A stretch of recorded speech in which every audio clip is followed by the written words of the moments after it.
Good morning, everybody. I'm Jim Hamilton, Professor of Economics at UC San Diego, and it's my pleasure to welcome you all to the UCSD Economics Roundtable. We will be recording today's event, as usual, making it available on YouTube afterwards. If any of you want to contribute questions or comments to the discussion, please use the chat option you'll find on your screen, and then we'll try to call on you later on when we get to the question and answer part of our program. You're also welcome to stick around for a few minutes after the event for a more free-form discussion of the issues. We're still waiting for approval to go back to in-person meetings for the roundtable for the summer. We do have a great topic scheduled for our next online event, be online like this one. That'll be coming up on Thursday, May 5th with MIT Professor David Autor. David Autor helps direct the MIT Task Force on Work of the Future and is one of the world's leading scholars on the technological change and automation on labor markets and politics. He'll be sharing his perceptions on how automation is changing how we do work, the new kinds of jobs, the old kinds of jobs that we're losing, and what that means for the middle class. I promised some great insights into one of the really important transformations that's going on long-term in the world around us. As I said, we're holding off scheduling events after that, May 5th, till we find out if we're going to be back in person or still online. If you have suggestions for topics you're interested in, please pass those along to one of the members of the Roundtable Steering Committee, which is Don Billings, Jeff Lewin, Joe Marshall, Terry Moore, Alan Nevin, John Reese, Manny Labrinos, and Melissa McGrain. May I also take this opportunity to thank our corporate sponsor, the CFA Society, and also our table sponsors, the California Western School of Law, Terry Moore, Reese Investment Management, Sullivan Hill, and Xpera Group. And now for today's event. I've been an admirer of David Wilcox ever since he got his PhD from MIT, perhaps longer ago than either he or I would care to admit at this point. And what I've always been very impressed by is not just his brilliance, but also his intellectual honesty and objectivity. And when our steering committee said we'd like somebody to talk about what's going on with inflation, I realized, also Daryl Cohen and I realized that David Wilcox was the perfect guy to give us a very informed assessment of what's going on without political ideology or some kind of spin that he's trying to color it with. And those special qualities that David has have made him invaluable every place he's been. He spent most of his career at the Federal Reserve Board as a staff economist, where he rose through the ranks and became the senior advisor, not just to one chair of the Federal Reserve, but three different chairs, all turned to David as the number one guy. All right, what's going on? You could make a case that he's been one of the most influential economists in America behind the scenes. He's also served as Assistant Secretary for Economic Policy at the Treasury Department and a staff economist at the Council of Economic Advisors. He's currently Director of Economic Research for Bloomberg Economics and also Senior Fellow at the Peterson Institute. So Dave, why don't you go ahead and share your screen? And we're so delighted really to welcome David Wilcox to the UCSD Economics Roundtable. Jim, thank you. It's a pleasure to be here. Kudos, first of all, to all of you who are operating on West Coast time. It's a stout thing to wake up early in the morning for a dose of macroeconomics. I guess I should feel that we should perhaps start by acknowledging that, of course, we're not going to be focusing on the most important issue of the day. Inflation is important, but not on the scale of the life and death events that are playing out in Ukraine. And I think it's important to acknowledge that. I do want to take just a few seconds to continue the Mutual Admiration Society statement. Jim may be less aware of it than I am, but he and Margie Flavin presented to me perhaps the most difficult professional decision of my career. Coming right out of MIT, they were kind enough to extend an offer to me to join them at the University of Virginia. And I was desperately torn about whether to do that or go to the Federal Reserve Board. It didn't work out badly at the Federal Reserve Board. Among other things, an aspect that Jim and Margie may not be aware of is that I did meet my wife there of 32 years and counting, I should say. So that was an important added benefit.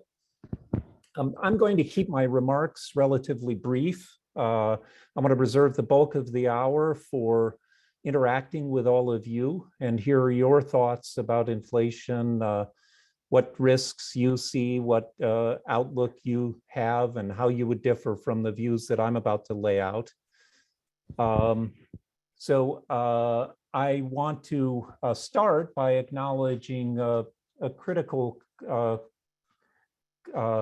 co-authorship here with David Reifschneider, who is a former colleague of mine at the Federal Reserve Board and literally one of the world's masters in terms of estimating and manipulating and interpreting in a sophisticated and sensitive manner the results of econometric models.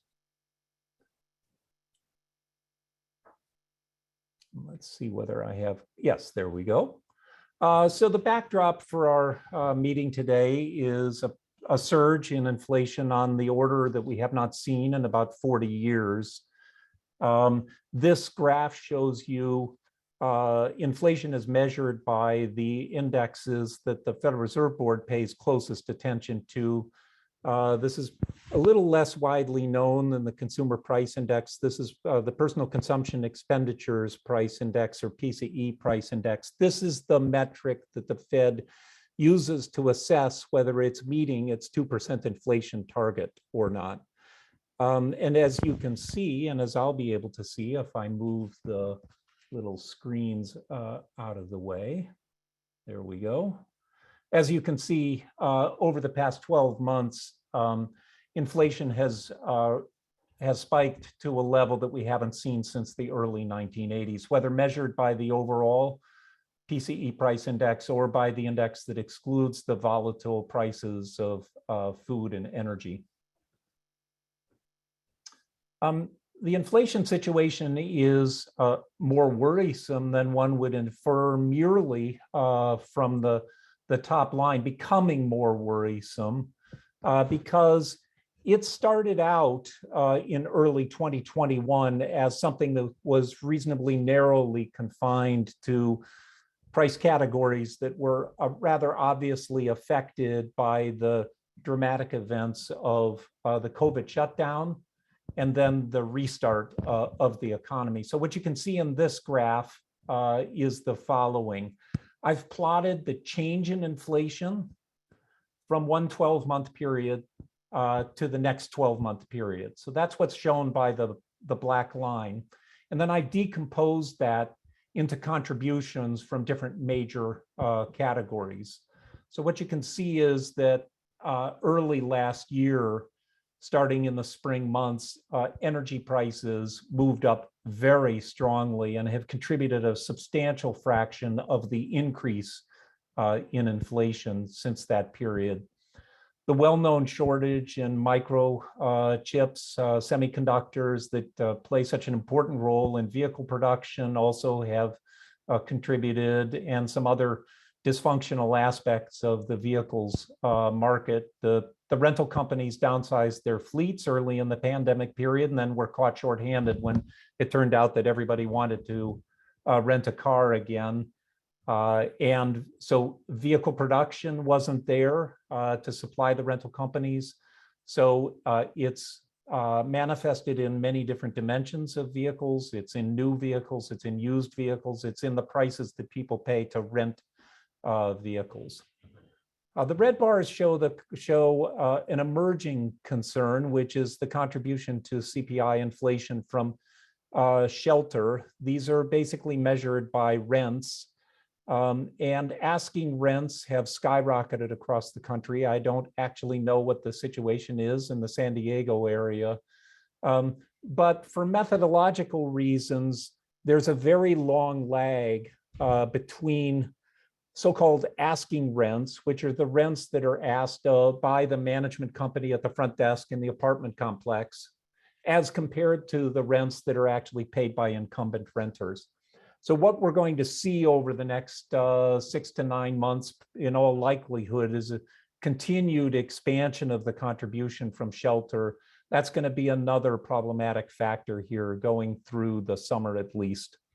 The green bars initially told sort of a reasonably good and reassuring story, and that was that the emergence of inflation was reasonably narrowly confined, but that has become more worrisome with each passing month. As you can see, the green bars, which show the contribution from all the other categories, that's expanded, and that's concerning.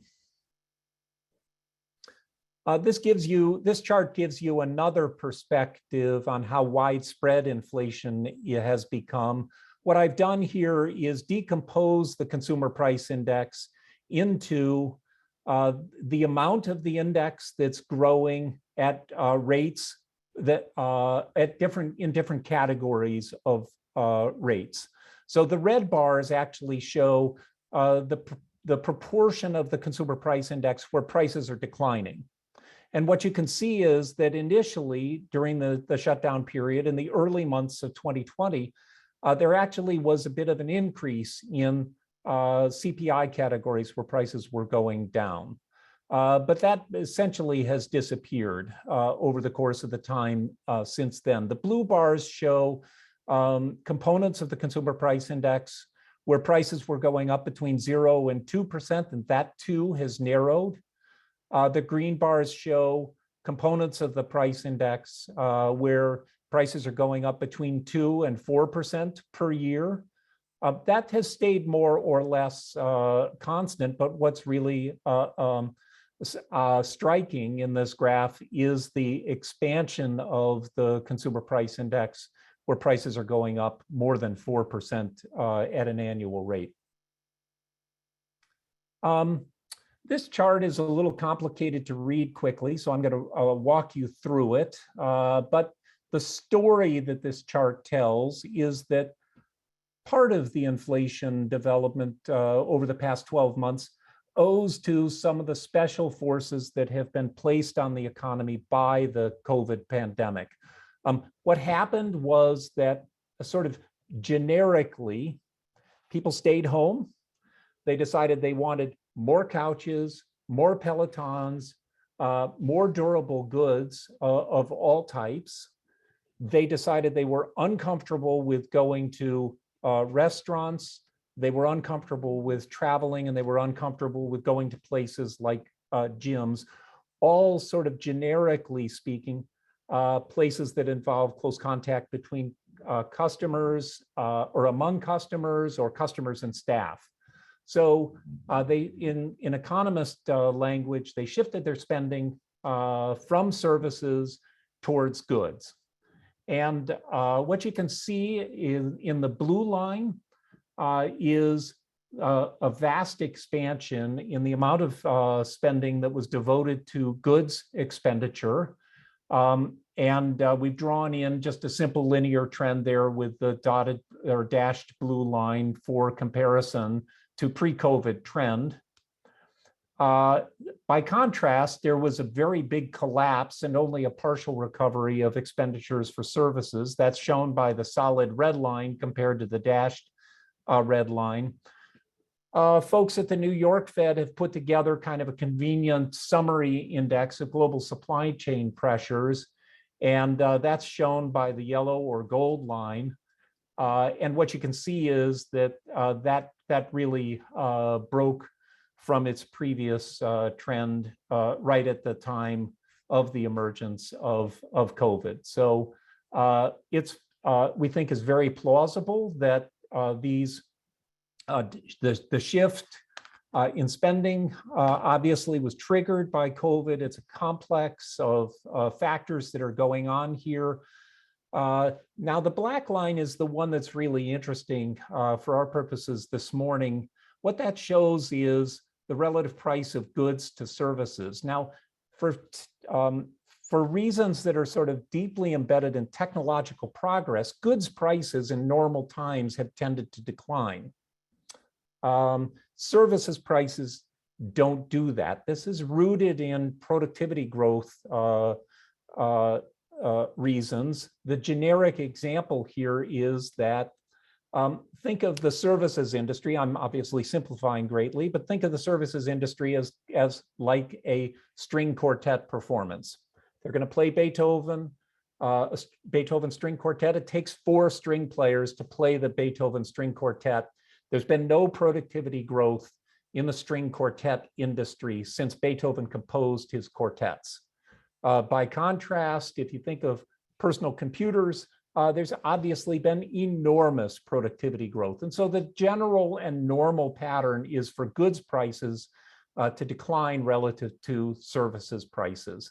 So what you see around the time of the COVID outbreak is that trend, that normal trend was broken, and goods prices started to go up relative to service prices.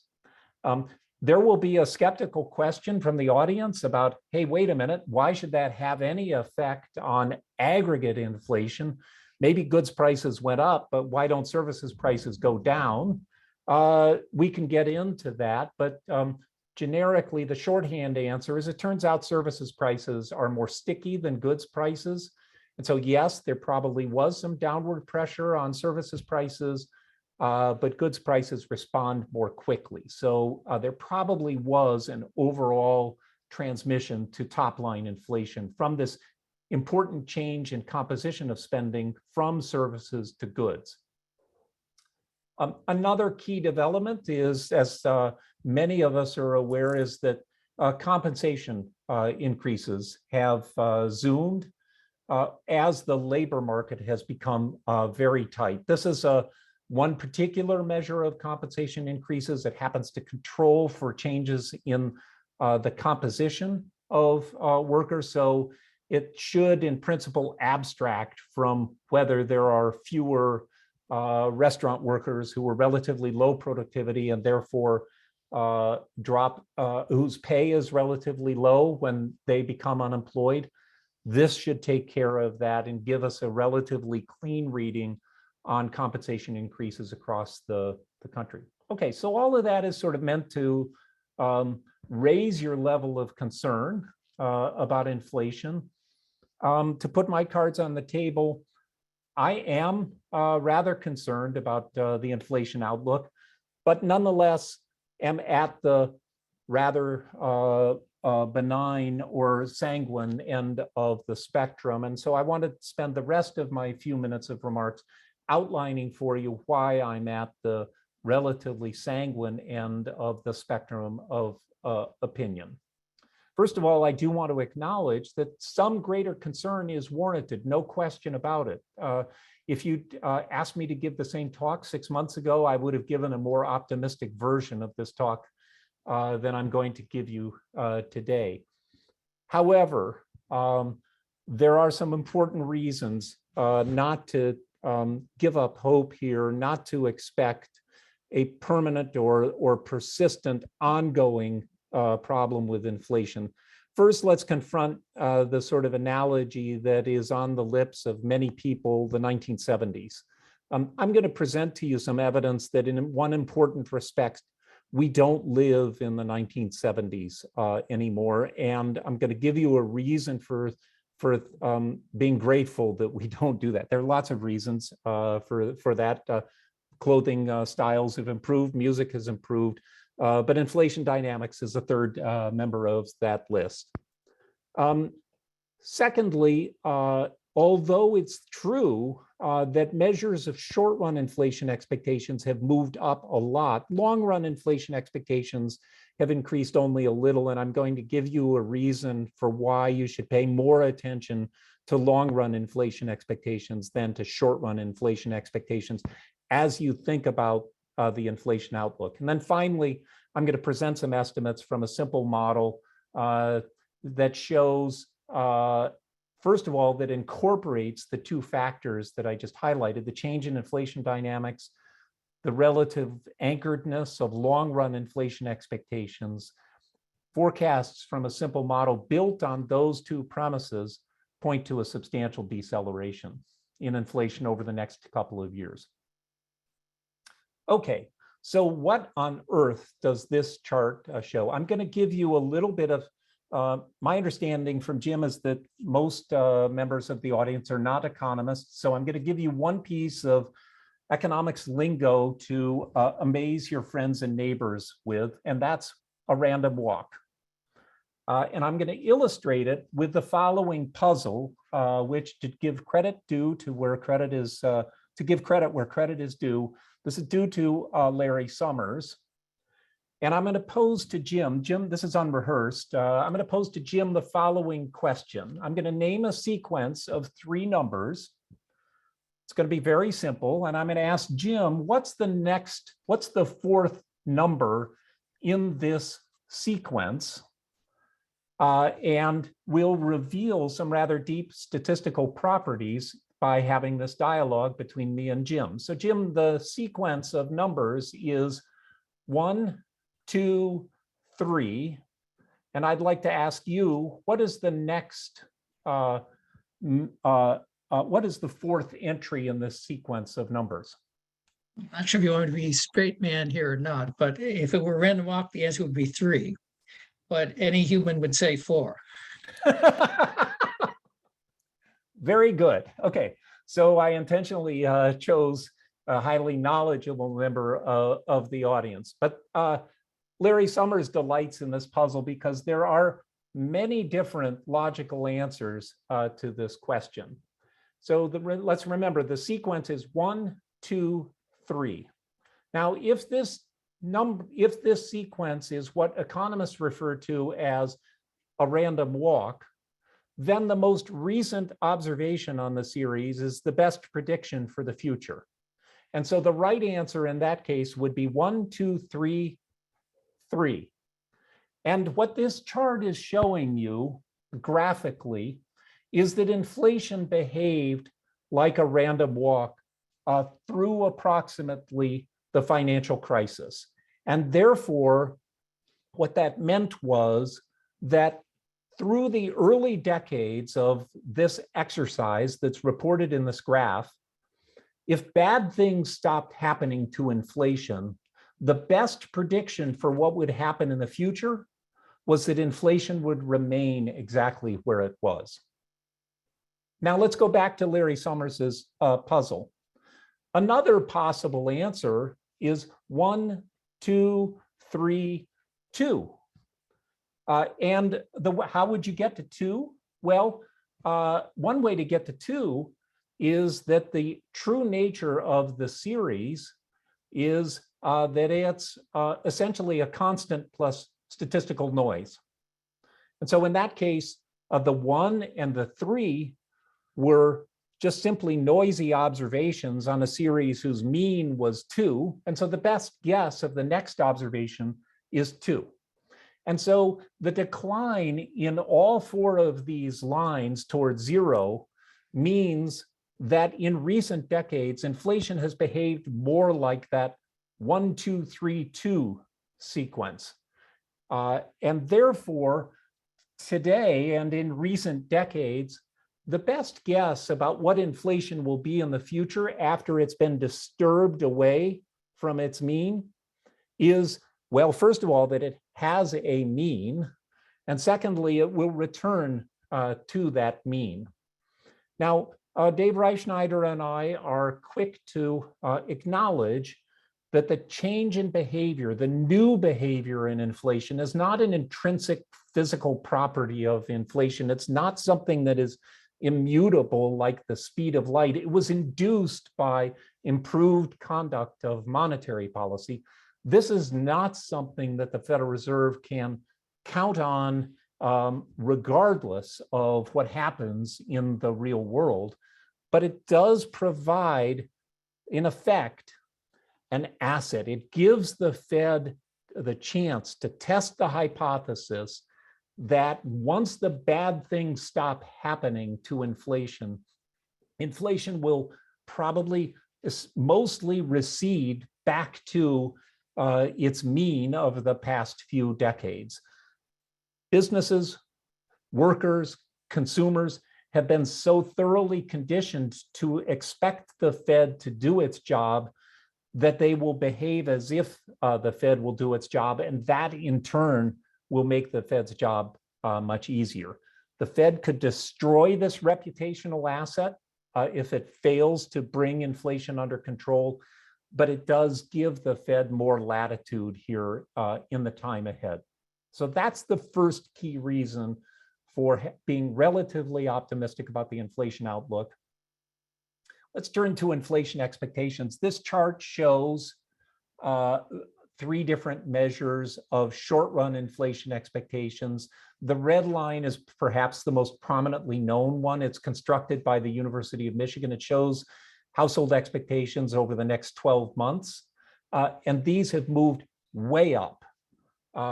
The green line, which is mostly obscured by the red line, is a relatively recently introduced, just a decade or so old, measure introduced by the Federal Reserve Bank of New York. It tracks through most of the sample period. It tracks the University of Michigan index very well, but lately has gone up even more. It turns out that these measures of expectations are highly sensitive to what consumers have already experienced. This is sometimes referred to with the word salience. Consumers pay a lot of attention to prices that they experience on a day-to-day basis. These are things like prices at the grocery store, prices at the gas pump. And so what consumers tend to do is extrapolate their actual experience of inflation into what they perceive the future will hold. It turns out that if the central bank is doing its job, that's not a very useful added predictor of inflation. And what I've done in inscrutable type in the upper left-hand corner is to give you some simple regression results here. And what you see here is that if you estimate a simple regression of 12-month inflation on a 12-month lag of itself and a 12-month lag of the Michigan expectation, the latter comes in actually rather surprisingly with a negative coefficient. We're not the first to point this out. One of my former colleagues at the Federal Reserve, Jeremy Nailwick, has a nice paper that documents this in much more thorough form. So if you run into a measure of short-run inflation expectations on the street and it scares you, reassure yourself, pay no attention to that short-run measure of inflation expectations. Do pay more attention to long-run inflation expectations, which are shown in this chart. These have indeed moved up since the beginning of the pandemic period. I've given you three different measures here. The household measure, again, is shown in red. This is where the University of Michigan calls up 500 households a month and asks them, what do you think will happen over prices over the next 5 to 10 years? The blue line is the survey of professional forecasters, people who supposedly make their pay by having a good guess on the outlook. And the brown line is inflation-protected securities from the Treasury market. And this is a measure that looks from 5 to 10 years ahead. These have all moved up. If they were to move up materially further, that would be a matter for some concern. But I will note that their recent level, for example, with the Michigan survey, is only back where it was about a decade ago. And we know what the outcome there was. Inflation proved to be annoyingly slightly too low over the 20 teens, not persistently too high. Okay, so let's take these two components, the stationarity of inflation, the anchoredness of long-term inflation expectations, put them into a simple econometric equation and see what we get. And this shows the answer. I want to start actually with the blue line, which shows what this simple model formulation would predict if we still had pre-1970s inflation dynamic. This is from the bad era, before the Fed had demonstrated that it understood the importance of inflation control. As you can see with the blue line, this simple formulation would predict that inflation would come down a little bit. I can explain why later on if there's any interest, why it comes down at all. But even at the end of 2024, according to that model, represented by the blue line, the Fed would have a substantial inflation problem left on its hands to clean up. The other four lines give you various predictions based on more modern dynamics, where inflation expectations fall back as people stop experiencing large salient price increases, and long-term inflation expectations stay roughly stable. As you can see with the black diamonds, the Federal Reserve was projecting a very substantial decline back in December, which was the last time they released their projections. They'll do that, they'll release updated projections in the middle of March, and I'm quite confident that those black diamonds will move up. My guess is that they might move up to the neighborhood of either of the dashed lines, something like that. But Dave and I conclude from this graph that a substantial attenuation of inflation is a reasonable bet as a baseline forecast. I want to conclude by summarizing. This is a slide that I didn't send Jim ahead of time, but in the days since then, I've had the opportunity to sort of mull over a little bit what's at the core of a successful monetary policy these days. What are three aspects that are at the core of monetary policy? And if there is a Wilcox philosophy of monetary policy, this is it. The first aspect is uncertainty. One of my favorite speeches of all time about monetary policy was given by Alan Greenspan in 2003 at the Jackson Hole Symposium. And literally the very first sentence is the one I've given you here. Uncertainty is not just an important feature of the monetary landscape, it is the defining characteristic of that landscape. So monetary policymakers need to understand. They don't know the structure of the economy. They don't know developments that are going to hit that economy. They're going to be surprised. Uncertainty is pervasive in every dimension. That's one key aspect of monetary policy. A second key aspect is clarity. Clarity about what? Clarity about what their medium and longer term objectives are. Arthur Burns and G. William Miller were two Federal Reserve chairs from the 1970s who were rather notorious in the history of the conduct of monetary policy because neither one of them had clarity about the ability of the Federal Reserve to control inflation in the medium, long, or longer term. In fact, Arthur Burns gave a rather notorious speech more or less on the eve of Paul Volcker's 1979 revolution in inflation control. And Burns's speech was titled "The Anguish of Central Banking." And he laid out the case for basically why he believed that the Fed was incapable of controlling medium and longer term inflation. Very shortly thereafter, Paul Volcker launched his campaign against inflation and proved Burns wrong. And I think one key characteristic Federal Reserve chairs ever since has been that they do have clarity about the responsibility of the Fed to control inflation in the medium and long term. So to adopt Mario Draghi's phrase, they will do whatever it takes in order ultimately to bring inflation under control. Lastly, agility. Most human beings find it incredibly difficult to change their minds in public when the facts change. Most people find it incredibly difficult to change their minds in private. There's a strong cognitive resistance to changing one's mind. You look for rationales, but for why you were right before, you look for excuses. Central bankers can't afford to do that.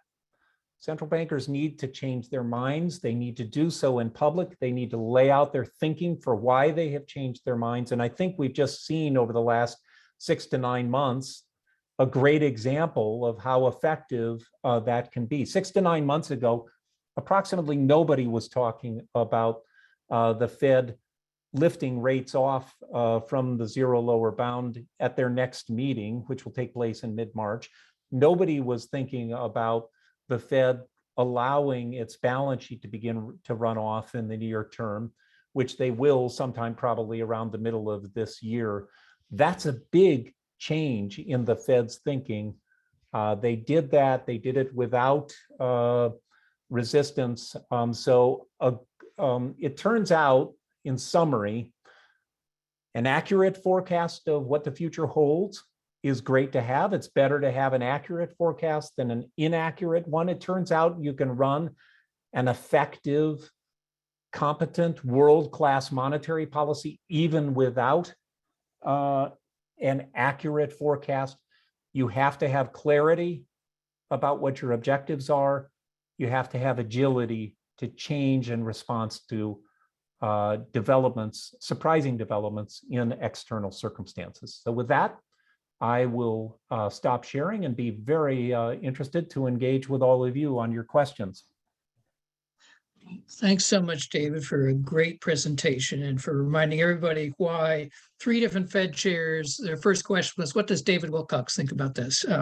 Really, really great insight. So remind everybody, you please use your chat button at this point if you have some question or discussion you'd like to contribute. Let me start that off with question or two that I have. You began, David, very appropriately reminding us of developments in Europe right now, the very somber implications, human and geopolitical. I wonder, do they also have implications for what we've been talking about this morning? Yesterday, the price of oil went to $100 a barrel. You were saying, well, here's the forecast if it provided adverse shocks stop. Do you think there's a likelihood that we're going to have a continuation of those? Yeah, we may well. I need to go back and amend that slide because actually so I'm going to have a little bit of dialogue between me and Jim here for just a second. What Dave and I assumed was that shocks decay at the rate of 50% per quarter. So we don't actually have shocks stopping. We do have them decaying pretty quickly, and that's intended to make some provision for things like adverse developments in the oil market, continued pressure, as I was mentioning, from rents, that sort of thing. So I should turn over the floor to the world's expert on the economic implications of oil price changes, which is Jim Hamilton. I'll see if how well I can summarize my reading of Jim Hamilton. And actually, Jim, to be honest, I'll be very interested in hearing whether I have it more or less right or not. A few decades ago, oil price increases were a really good predictor of economic downturns in the United States. The US was a big net importer of oil and related products. And so when the oil price went up, it behaved as if it was a tax on the US economy. And we were sending a whole lot of resources overseas to producers of oil. It was a big reduction in our effective purchasing power. And so you had two very big counteracting effects. One, you had an upward impulse on inflation, and you had a downward impulse on real activity. In the 1970s, that was especially dangerous because inflation expectations had no anchor. And so what people did when they saw a price increase at the pump was they extrapolated that forward, as I explained earlier, and they anticipated more future inflation.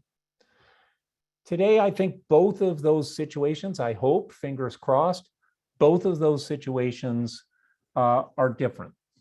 First of all, it's a reasonable hypothesis at the moment that inflation expectations are much more anchored.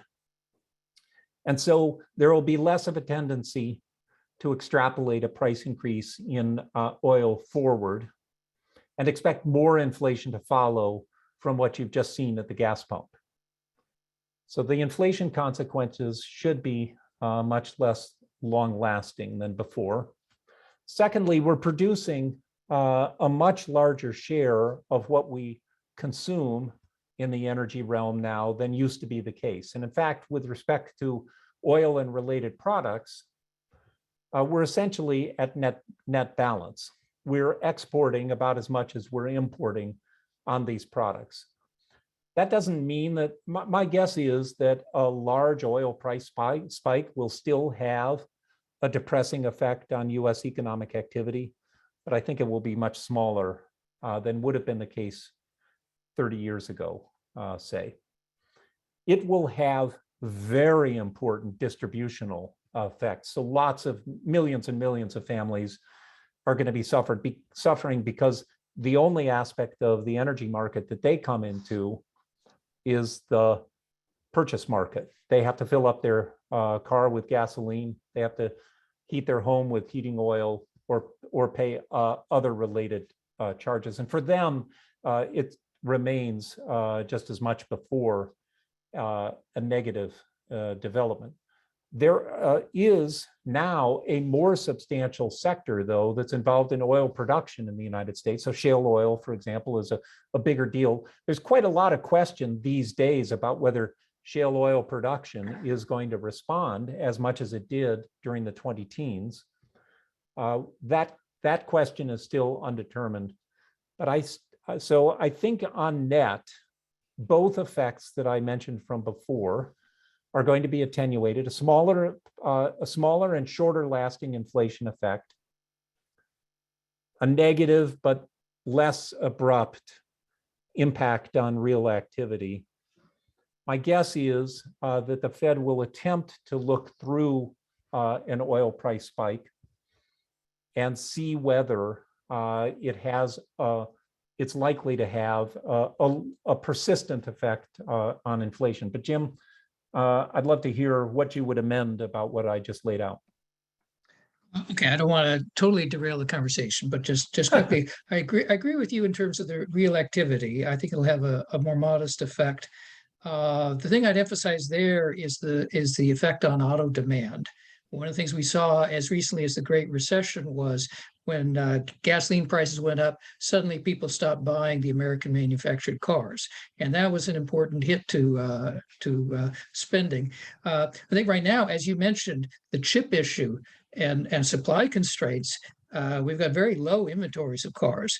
And so I don't think that would play as much. Now, as far as inflation, you're right, there's this momentum issue, and that's one of the core questions. But one thing that has always been true and is probably still true now is that when the price of energy goes up, you see it becoming a bigger share of people's budgets. It happens pretty quickly because they still buy that gasoline every month, and so there's a potential there. That was very interesting. Now Valerie Ramey has also done a lot of work on this area and had some other issues she might want to get into. Valerie, do you want to jump in here? Oh, my question was actually about something else, but I agree completely with what both of you are saying about oil prices, and it really has to do with the terms of trade. And now that we're net zero importers, I think it will have much less effect on real output. Okay, why don't you go ahead with whatever, wherever you wanted to bring us. It's a little distraction there from. Okay, so I want to thank you, David, for just a wonderful talk. I'm less optimistic than you for the following reason. I think there's been a structural change in economics lingo, the parameters on the Federal Reserve's loss function. That is, under Volcker and Greenspan, they put a high weight on deviations from target inflation and a lower rate on deviations from the natural rate of unemployment.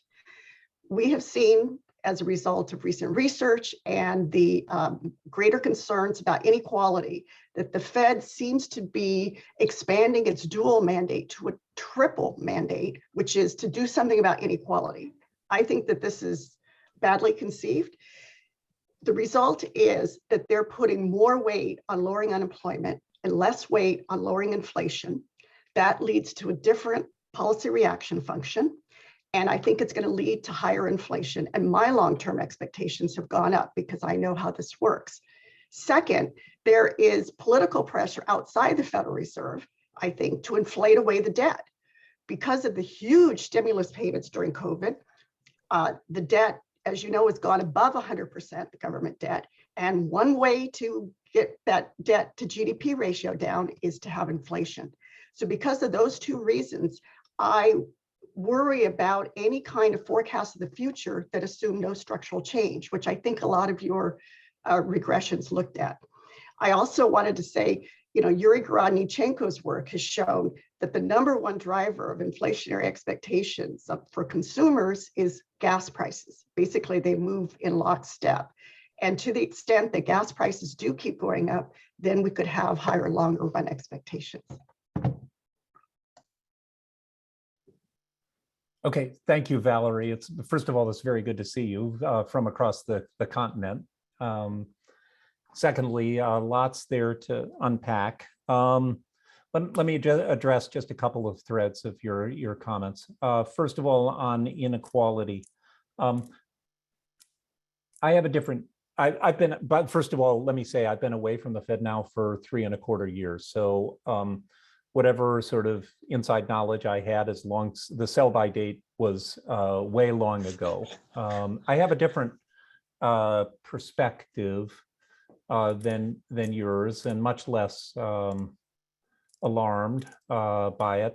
My sense is that there still is a continuing understanding of point number 2 on my final sort of contemplative slide, which was, I think FOMC policymakers still have total clarity about what their responsibility is in the long run, and that is to control inflation at the 2% objective.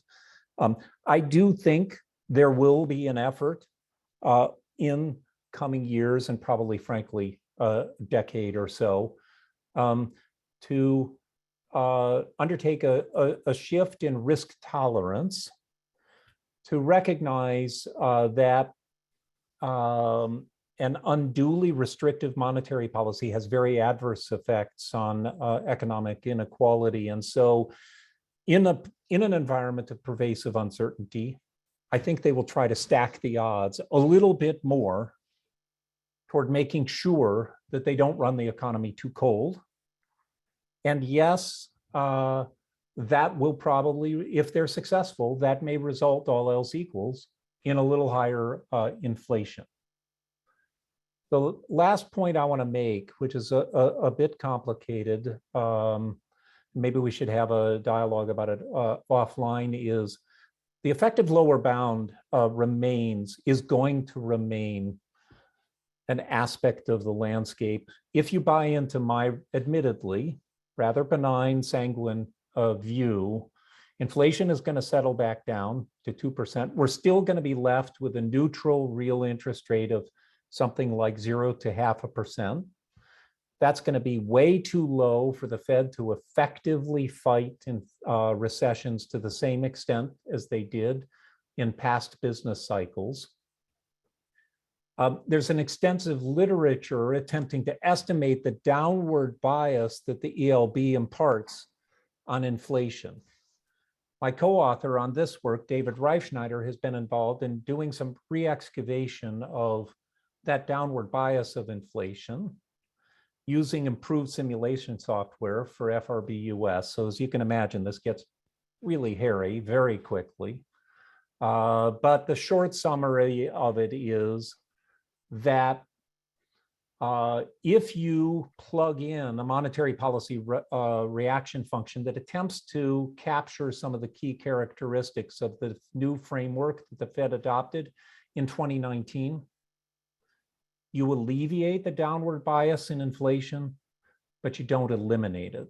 You still are left, surprisingly enough, with a small downward bias in inflation. So I'd be more concerned about the issue that you raise if we weren't operating against a backdrop where the Fed, in effect, is swimming against the inflation tide.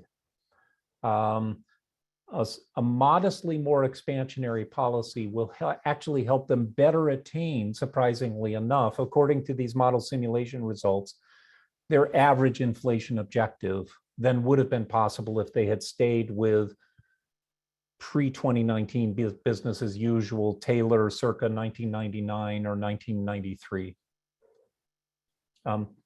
There's a whole range of deep and interesting issues that we could explore there, but I suggest we cover some other topics.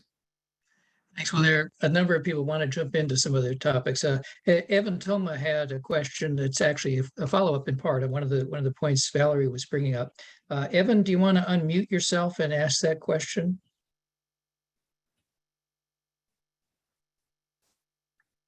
Or if not, I can ask for you.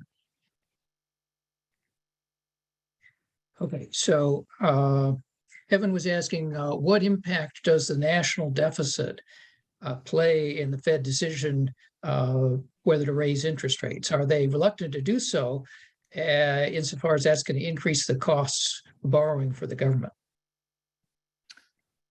So I don't think they will be reluctant. This is something we're going to need to test and assess and monitor going forward.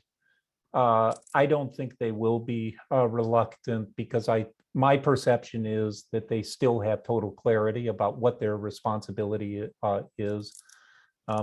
We're long since so for those who are less immersed in monetary policy history, 1951 was a big date in monetary policy history. That was when the Fed signed an agreement with the Treasury Department that essentially liberated the Fed from having to worry about the cost of financing the national debt. It's known as the Treasury Fed Accord. We're long since in the post-Treasury Fed Accord. I think it's very difficult for me to conceive, based on my 30 years of being inside the Federal Reserve, that concerns about financing the deficit will distort monetary policy decisions. I think we're going to need to, I acknowledge that this is a significant risk. We're going to need to keep an eye on that and hold the Fed accountable if they waver in that regard. I'll be surprised if they do. One development that sort of is going on in the background is that the whole worldwide structure of interest rates is coming down. And so the sort of standards of good housekeeping about what constitutes a prudent monetary policy, that's all changing.